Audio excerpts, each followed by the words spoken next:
Tovino Thomas action, Prithviraj Sukumaran cameo, దానికి తోడు Jakes Bejoy mass BGM. ఇన్నంచనాలతో థియేటర్లలోకి వచ్చిన మలయాళం డబ్బింగ్ మూవీ పళ్ళి చట్టంబి. మరి ఈ పీరియాడిక్ యాక్షన్ డ్రామా మన తెలుగు ఆడియన్స్కి కనెక్ట్ అయిందా? ఈ వీకెండ్కి ఈ సినిమాకి వెళ్ళొచ్చా లేదా? ఎలాంటి సోదీ లేకుండా డైరెక్ట్గా పాయింట్కొచ్చేద్దాం.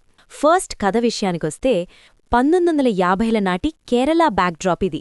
అక్కడ కమ్యూనిజాన్ని అణచిమేయడానికి కృష్ణ పిళ్ళై అనే ఒక రౌడీని రంగంలోకి దించుతారు.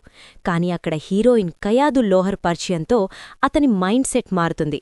సరిగ్గా అప్పుడే క్రూరమైన విలన్ నంబియార్ ఆ ఊరిని ఆక్రమించుకోవాలని చూస్తాడు. మరి టొవినో ఏ వైపు నిలబడ్డాడు అన్నదే ఈ సినిమా కథ. సినిమాలో మెయిన్ ప్లస్ పాయింట్స్ ఏంటంటే Tovino Thomas intense action scenes ఇరగదీశాడు.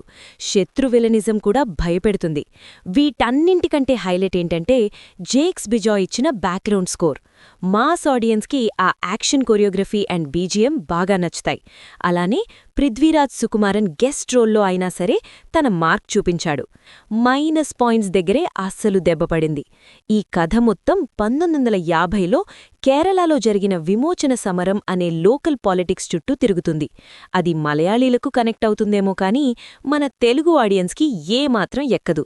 First half అయితే చాలా స్లోగా ఆవలింతలు తెప్పిస్తుంది. దానికి తోడు తెలుగు డబ్బింగ్ క్వాలిటీ చాలా దారుణంగా ఉంది. ఎమోషనల్గా ఎక్కడా మనం కథకి కనెక్ట్ అవ్వం. ఓవరాల్గా చెప్పాలంటే పళ్ళి చట్టంబి జస్ట్ ఒక యాక్షన్ డ్రామా మాత్రమే. టొవినో థామస్ కష్టం, యాక్షన్ సీన్స్, బీజిఎం బాగున్నా సరే వీక్ స్క్రీన్ ప్లే, దారుణమైన డబ్బింగ్ వల్ల సినిమా బోర్ కొట్టిస్తుంది.